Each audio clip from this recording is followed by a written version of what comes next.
పేరిట మీ అందరికీ ఈ రాత్రి కాలపు శుభములను వందనములను తెలియజేస్తున్నాను.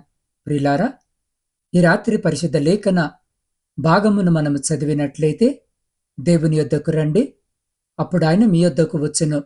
పాపులారా, మీ చేతులను శుభ్రము చేసుకునుడి, ద్విమనస్కులారా మీ హృదయములను పరిశుద్ధపరచుకునుడి. యాకోబు రాసిన పత్రిక 4వ అధ్యాయము 8వ వచనం. ప్రియ సహోదరి సహోదరులారా, మన జీవితంలో ఒక ప్రశ్న ఎన్నిసార్లు మన హృదయాన్ని తాకిందో మనకే తెలియదు. దేవుడు నిజముగా నాకు దగ్గరగా ఉన్నాడా, లేక నేను ఆయన నుండి దూరమైపోయానా అని. ప్రియులారా, మనము ప్రార్థన చేస్తున్నాం, సంఘానికి వెళుతున్నాం, వాక్యము వింటున్నాము, కానీ మన అంతరంగంలో మాత్రము శూన్యత, అసంతృప్తి, ద్వంద్వ మనసు. ఒకవైపు దేవుని కోరుకుంటూ మరొక వైపు పాపముతో రాజీ పడుతూ జీవిస్తున్నాం. ఇలాంటి పరిస్థితిలోనే దేవుని వాక్యము మనతో నేరుగా ఈ రాత్రి మాట్లాడుతుంది. దేవుని యొద్దకు రండి, అప్పుడు ఆయన మీ యొద్దకు వచ్చును అని. ఇది కేవలము ఒక ఆహ్వానం కాదు, ఇది ఒక వాగ్దానము. దేవుడు అంటున్నాడు, నువ్వొక్క అడుగు నా వైపు వేస్తే నేను పరిగెత్తుకుంటూ నీ దగ్గరికి వస్తాను అని. కానీ దేవుడు అక్కడే ఆగిపోవడం లేదు. ఆయన మన అంతరంగాన్ని ప్రశ్నిస్తున్నాడు. పాపులారా, మీ చేతులను శుభ్రము చేసుకునుడి, ద్విమనస్కులారా మీ హృదయములను పరిశుద్ధపరచుకునుడి అని. ఈరోజు ప్రశ్న ఇదే. ప్రియులారా, మనము దేవునికి దగ్గరగా వస్తున్నామా, లేక రూపకల్పనలో మాత్రమే భక్తులమా? మన చేతులు శుభ్రముగా ఉన్నాయా? మన హృదయము ఏ వైపు ఉంది అని మనల్ని మనము ప్రశ్నించుకోవాలి. ఈ వాక్యము మనలను నిందించడానికి కాదు, మనలను మార్చడానికి, పునరుద్ధరించడానికి, దేవునితో నిజమైన సమీపంలోనికి తీసుకురావడానికి ఇవ్వబడింది. ఈ రాత్రి ఈ వాక్యము ద్వారా దేవుడు నీతో నాతో ఏమి మాట్లాడబోతున్నాడో, మనము దేవునికి ఎలా దగ్గర రావాలో, మన జీవితాల్లో ఎలాంటి శుద్ధి అవసరమో ఈ వాక్యము మనమందరము కలిసి ధ్యానించుకుందాం. ప్రియులారా, దేవుడు మన యొద్దకు వచ్చి మనకు కావలసినవి ఇవ్వాలి అంటే మన పరిస్థితి మార్చబడాలి.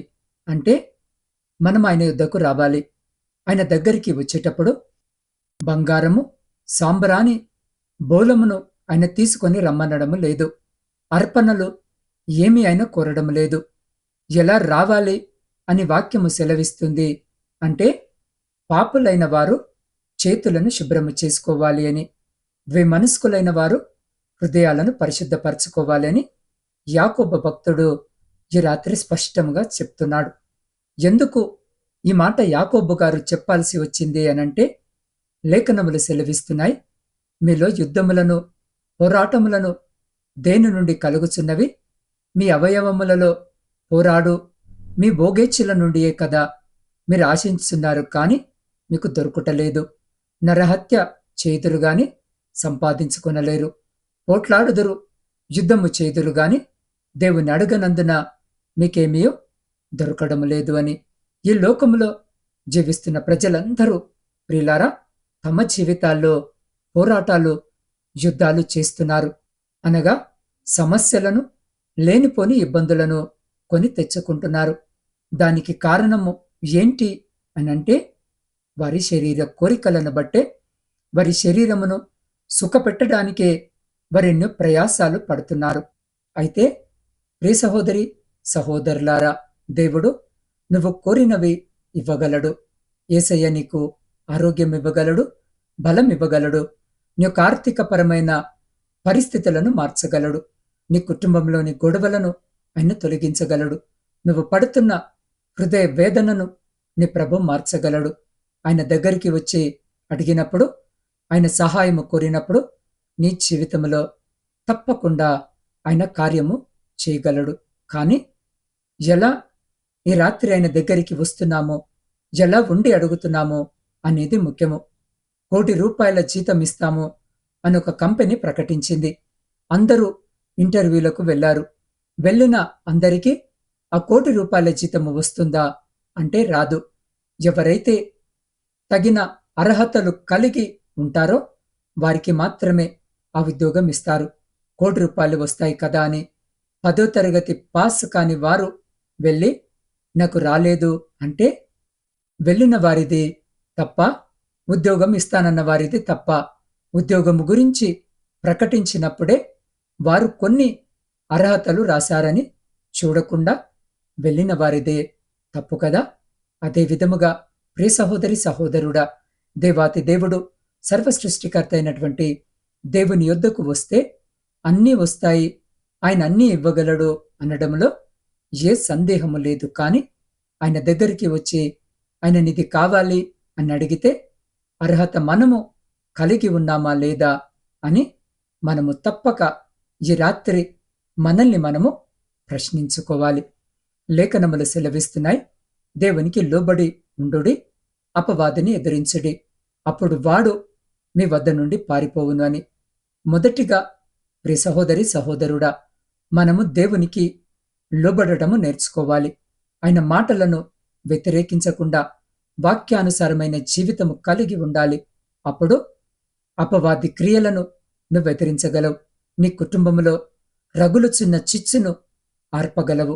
నీ శరీరములో ఉండి ఏలుబడి చేస్తున్న అనారోగ్యములను నువ్వు బంధించగలవు. నిన్ను నిద్రపోనివ్వకుండా చేస్తున్న ఆర్థికపరమైన శోధనలను నువ్వు తొలగించుకోగలవు. అయితే ఆయన దగ్గరికి వచ్చి ప్రార్థించేటప్పుడు మన పాపము చేతులను మనము కడుక్కోవాలి. వాక్యమనే నీటితో మనల్ని మనము శుభ్రము చేసుకోవాలి. పాపము చేయడానికి ప్రేరేపించేది చేతులు కనుక వాటిని శుభ్రము చేసుకోవాలి. అంత మాత్రమే కాదు, మనస్సును కలిగి ఉండడము కూడా దేవునికి నచ్చదు. దేవుడు కార్యము చేస్తాడా చెయ్యడా? ఈ రాత్రి దేవుని సన్నిధికి వెళ్ళామా? మరొక రోజు మరొక స్థలానికి వెళ్ళి అక్కడ ప్రయత్నము చేద్దామా? ఇక్కడ జరగకపోతే అక్కడైనా జరుగుతుందేమో, ఈ లోకములో ఉందాము, దేవునితో ఉందాము. ఇలాంటి మనస్సు మనము కలిగి ఉండకుండా మన హృదయమును కూడా పరిశుద్ధపరచుకోవాలి. యేసయ్య మాత్రమే ఈ సమస్యకు పరిష్కారం ఇవ్వగలడు. ఆయన మాత్రమే ఈ రాత్రి వాక్యము వినుచున్న నిన్ను రక్షించగలడు అనే దృఢమైనటువంటి మనస్సుతో నీవు ఆయన దగ్గరికి వస్తే, ప్రియ సహోదరి సహోదరుడా, నీవు తప్పక ఈ రాత్రి ఆయన మహిమను చూస్తావు. దేనికోసమైతే అడుగుతున్నావో దానిని నీవు పొందుకోగలవు. కాబట్టి దేవునికి ప్రార్థించు, అద్భుతాలను మనము చూస్తాం. ప్రియ సహోదరి సహోదరుడా, ఈ రాత్రి దేవుని వాక్యము మనల్ని పిలుస్తుంది. దేవుని యొద్దకు రండి, అప్పుడు ఆయన మీ యొద్దకు వచ్చునని. ఇది శిక్షించే మాట కాదు, ఇది ప్రేమతో ఇచ్చిన ఆహ్వానము. ఇది దూరము పెట్టే పిలుపు కాదు, ఇది దగ్గర చేసుకునే పిలుపు. ప్రియులారా, మనలో చాలా మంది దేవునిని ప్రేమిస్తాము, కానీ కొందరు దూరముగా నడుస్తున్నాం. కొంతమంది ప్రార్థనలో ఉన్నాం, కానీ హృదయంలో భారముతో ఉన్నాం.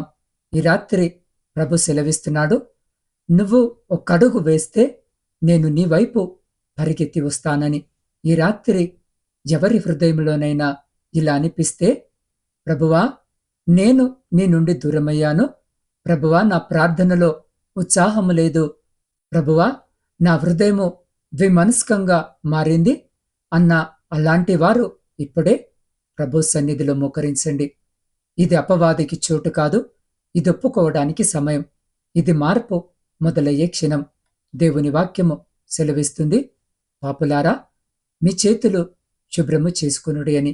చేతులు అనంటే ప్రియులారా, మన క్రియలు, మన నడక, మన అలవాట్లు. ఈ రాత్రి ప్రభు నిన్ను నన్ను అడుగుతున్నాడు, నీ చేతుల్లో నేను ఆనందించనిది ఏదైనా ఉందా అని.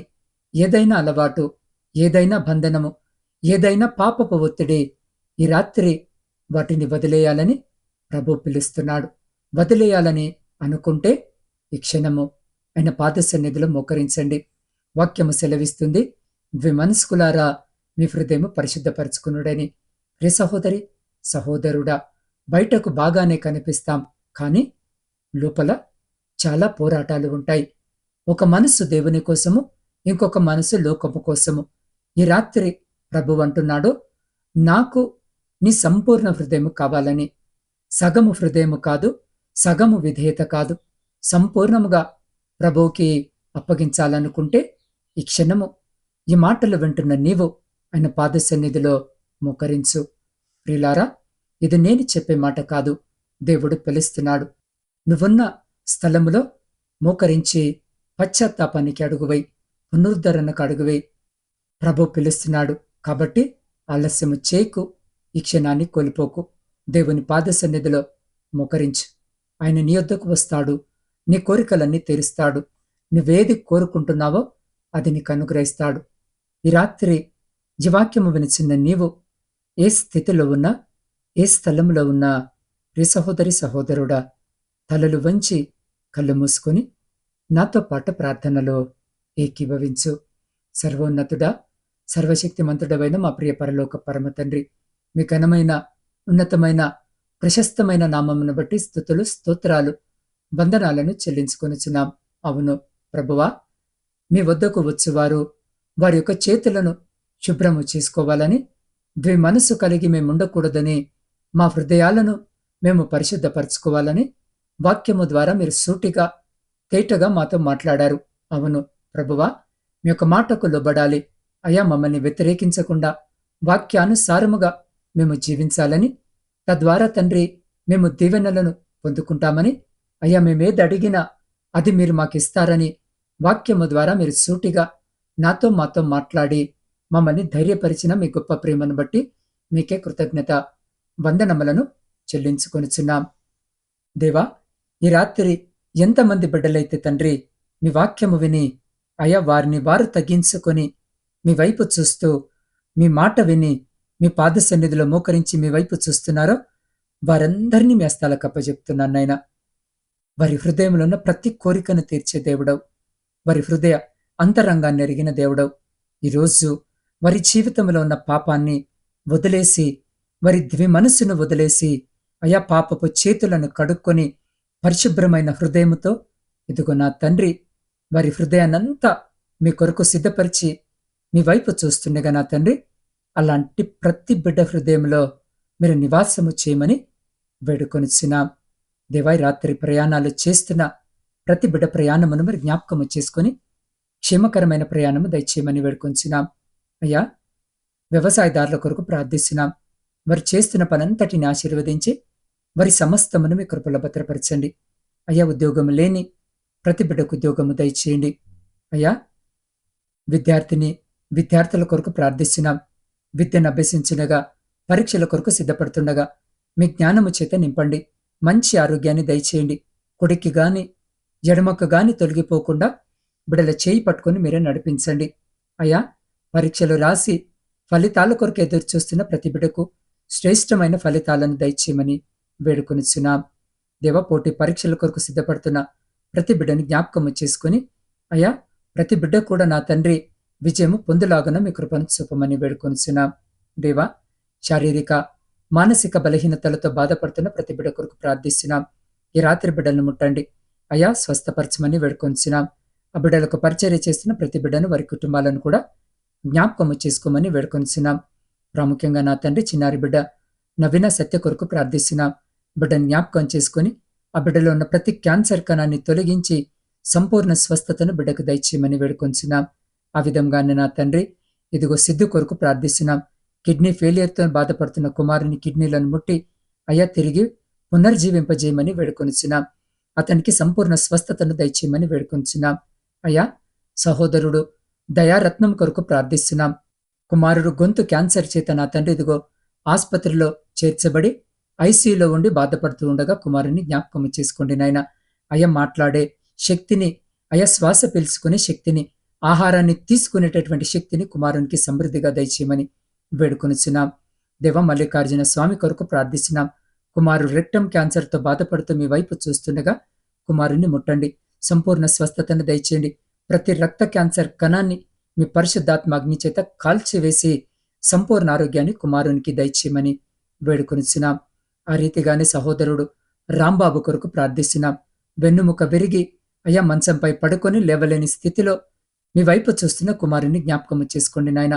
ఇదిగో నాడు అయ్యా, నీ పరిపెత్తుకొని లే, నడువని చెప్పిన మాట ఈ రాత్రి రాంబాబు గారితో చెప్పమని వేడుకొనిచున్నాం. కుమారున్నటువంటి స్థితి నుంచి లేపండి. నరాలలో సత్తువను, బలమును దయచేయండి. ఎముకలకు బలమును దయచేయండి. కుమారునికి మనోధైర్యాన్ని దయచేయండి. అయా, వారి కుటుంబాలన్నిటినీ మీ కృపలో భద్రపరిచి వారి వేదన, వారి కన్నీటినంతా తుడుచుమని మీ పాద సన్నిధిలో వేడుకొనిచున్నాం. దేవారీతిగానే గర్భఫలములు లేక కన్నీటితో మీ వైపు చూస్తున్న ప్రతి బిడ్డ గర్భాన్ని ముట్టి గర్భఫలము దయచేయమని వేడుకొనిచున్నాం. ఆర్థిక సమస్యలు, అప్పుల భారముతో నలిగిన స్థితిలో మీ వైపు చూస్తున్న ప్రతి బిడ్డ జీవితంలో నుండి ప్రతి ఆర్థిక భారము కొట్టివేయమని వేడుకొంచున్నాం. అయా, కోర్టు సమస్యల చేత ఇబ్బందులు పడుతున్న ప్రతి బిడ్డని జ్ఞాపకం చేసుకోండి. అయా, వారి వైపు ఒకవేళ న్యాయం ఉన్నట్టయితే తండ్రి, వారిని మీరు లేవనెత్తండి. బిడ్డల పట్ల న్యాయాన్ని చేయమని వేడుకొనిచున్నాం. దేవా, కుటుంబ పోషణకై కుటుంబాలను వదిలి దూరదేశాలలో ఉద్యోగాలు చేసుకుంటున్న బిడ్డలను జ్ఞాపకం చేసుకోండి. వారి చేతుల కష్టార్జితాన్ని ఆశీర్వదించండి. అక్కడ వారు పడుతున్న బాధను జ్ఞాపకం చేసుకోండి. వేదనను జ్ఞాపకము చేసుకోండి. అయ్యా, వారి పై అధికారులు, వారి గృహ యజమానులు వారి పట్ల కనికరము, దయ కలిగి ప్రవర్తించేలా వారి మనస్సును మార్చండి.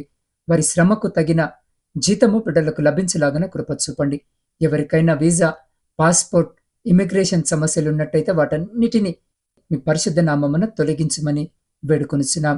అయా, విదేశాలకు వెళ్లాలని ఆశ కలిగి మీ వైపు చూస్తూ ఇబ్బందులతో తండ్రి ఆగిపోయిన ప్రతి బిడ్డని జ్ఞాపకం చేసుకోండి.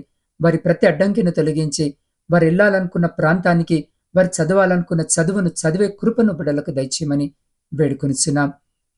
దేవారీతిగానే సైన్యంలో ఉండి దేశాన్ని కాపాడుతున్న ప్రతి సైనికుని చుట్టూ మీ కంచె వేసి ప్రతి శత్రువు, ప్రతి అపాయం నుంచి మీరే బిడ్డల్ని కాపాడి వారిని, వారి కుటుంబాలను మీ కృపలో భద్రపరచమని వేడుకొంచున్నాం. మీ సేవకులు, సేవకురాండ్రు, వారి కుటుంబాలు, వారి పరిచర్య అంతటిని జ్ఞాపకము చేసుకుని అనేకులను మీ సిలువ వైపు నడిపే గొప్ప శక్తిని బిడ్డలో కలుగజేయమని వేడుకొనిచున్నాం. దేవ, సొంత గృహాల కొరకు ఆశ కలిగి మీ వైపు చూస్తున్న ప్రతి బిడ్డ కోరికను తీర్చండి. వివాహాల కొరకు సిద్ధపడుతున్న, వివాహాలు జరగక మీ సహాయం కొరకు మీ వైపు చూస్తున్న ప్రతి బిడ్డ కోరికను ఈ రాత్రి తీర్చమని వేడుకొంచున్నాం. దేవ, వృద్ధుల కొరకును, వితంతుల కొరకును, శ్రమలను అనుభవిస్తున్న ప్రతి బిడ్డ కొరకు ప్రార్థిస్తున్నాం. ఒంటరి జీవితాన్ని గడుపుతున్న బిడ్డల కొరకు ప్రార్థిస్తున్నాం. ఈ రాత్రి బిడ్డలకు తోడుగా ఉండమని వేడుకొనిచున్నాం. దివారీతిగానే విడిపోయిన, విచ్ఛిన్నమైన ప్రతి కుటుంబాన్ని తిరిగి కట్టుమని వేడుకొనిచున్నాం. ప్రాముఖ్యంగా నా తండ్రి, రాత్రికాల సమయం అయ్యా, నా ఆత్మీయ కుటుంబ సభ్యులందరినీ మీ పరిశుద్ధమైన పాదాల చెంత పెడుతున్నాను. ప్రతి బిడ్డని జ్ఞాపకము చేసుకుని పేరు పేరు వరుసన మీరు దీవించి ఆశీర్వదించమని వేడుకొంచున్నాం. వారి ప్రతి న్యాయమైన కోరికను తీర్చమని వేడుకొంచున్నాం. దేవా, ఈ గాఢాంధకారమైన చీకట్లో మేము నిద్రిస్తూ ఉండగా మా గృహాల చుట్టూను, మా ఆత్మీయుల గృహాల చుట్టూను, మా ఇరుగు పొరుగు వారి గృహాల చుట్టూను మీ అగ్ని కంచె వేయమని వేడుకొనిచున్నాం. ప్రాముఖ్యంగా నా తండ్రి, చల్లటి కాలము, ఎలాంటి చీడ పురుగులు, ఎలాంటి విష పురుగులు ఇదిగో మా దరి చేరకుండా, మా గృహాలలోనికి అవి ప్రవేశించకుండా నా తండ్రి, మా గృహాల చుట్టూ మీ అగ్ని కంచె వేసి ప్రతి బిడ్డను మీ దేవదూతల రెక్కల చాటున భద్రపరిచి ప్రతి అంధకార సంబంధమైన శక్తులన్నిటి నుండి మీరే సంరక్షించి కాపాడి, మీ చిత్తమైతే, మీరు అక్కడ ఆలస్యమైతే ఎన్నికలేని మమ్మల్ని మరొక శ్రేష్టమైన నూతన దినములోనికి సజీవంగా ప్రవేశింపజేసి మీ నామాన్ని స్తుతించి కీర్తించి కొనియాడే గొప్ప భాగ్యము మాలో ప్రతి బిడ్డకు దయచేయమని మా ప్రభువును, మీ ప్రియకుమారుడైన యేసు క్రీస్తు శక్తి కలిగిన నామమున ప్రార్థించి స్తుతించి అడిగి పొందుకొని ఉన్నాము తండ్రి. ఆమెన్.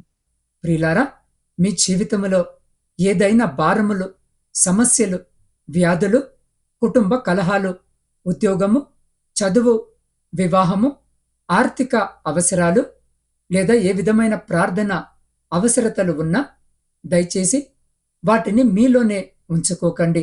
ఇప్పుడే స్క్రీన్పై కనిపిస్తున్న నా వాట్సాప్ నంబర్ 8465037607కు మెసేజ్ చేయండి. మీ పేరుతో మీ పరిస్థితిని ప్రభు ముందుంచి నేను ప్రేమతో, విశ్వాసముతో నిరంతర ప్రార్థన చేస్తాను. ప్రభు మీ జీవితంలో కార్యము చేస్తాడు. ఆశను కోల్పోకండి. ప్రార్థనలో నిలిచి ఉండండి. దేవుడు మీకు తోడయుండును గాక. ఆమెన్.